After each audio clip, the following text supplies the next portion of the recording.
Ya, kita beralih ke informasi lainnya. Polres Badung kini memiliki gedung Satlantas yang dilengkapi dengan berbagai fasilitas penunjang pelayanan kepada masyarakat. Gedung yang menghabiskan anggaran 42 miliar ini diresmikan oleh Kapolda Bali dan Bupati Badung.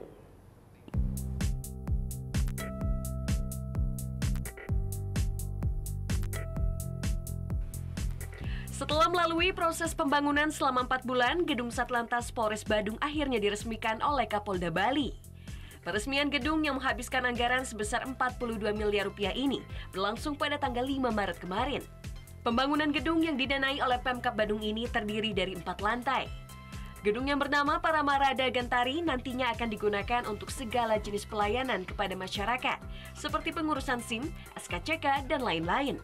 Gedung ini juga dilengkapi dengan tempat bermain anak dan ibu menyusui. Selain itu, sistem integritas yang dibangun juga sangat menguntungkan bagi masyarakat. Kapolda Bali mengharapkan tempat ini bisa menjadi salah satu ikon gedung di Kabupaten Badung. Tempat ini untuk pelayanan kepada masyarakat dan uang masyarakat yang diberikan kepada negara, kemudian dikelola oleh negara, dikembalikan kepada masyarakat dalam bentuk pelayanan. Saya melihat berbicara dengan Ketua Ombudsman bahwa tempat yang ada sekarang ini adalah integrated system yang paling luar biasa, yang mungkin terbaik di seluruh Indonesia, karena kita lihat fasilitasnya 4 lantai, sistemnya juga luar biasa, controlling sistemnya juga luar biasa, dan kelihatan kalau kita lihat dari desainnya amat sangat bagus, terlihat bagaimana keterbukaan dalam pelayanan. Hal senada juga disampaikan oleh Bupati Badung Nyoman Giri Prasta mengenai gedung baru tersebut.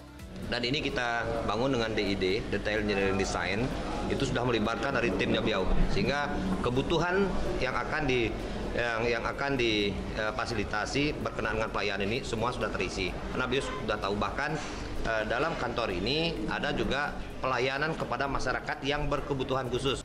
Diharapkan dengan mulai beroperasinya gedung ini, pelayanan kepada masyarakat Badung khususnya bisa lebih baik. Surya Sanjaya melaporkan untuk NET. Oh, yang beneran. Iya, oke. Nah, udah kan nonton beritanya? Jangan lupa di-subscribe, di-like, dan juga di-komen ya akun YouTube dari Net Bali. Terima kasih udah subscribe. Yang belum, jangan sampai lupa. Di sebelah sini nih. Notif subscribe.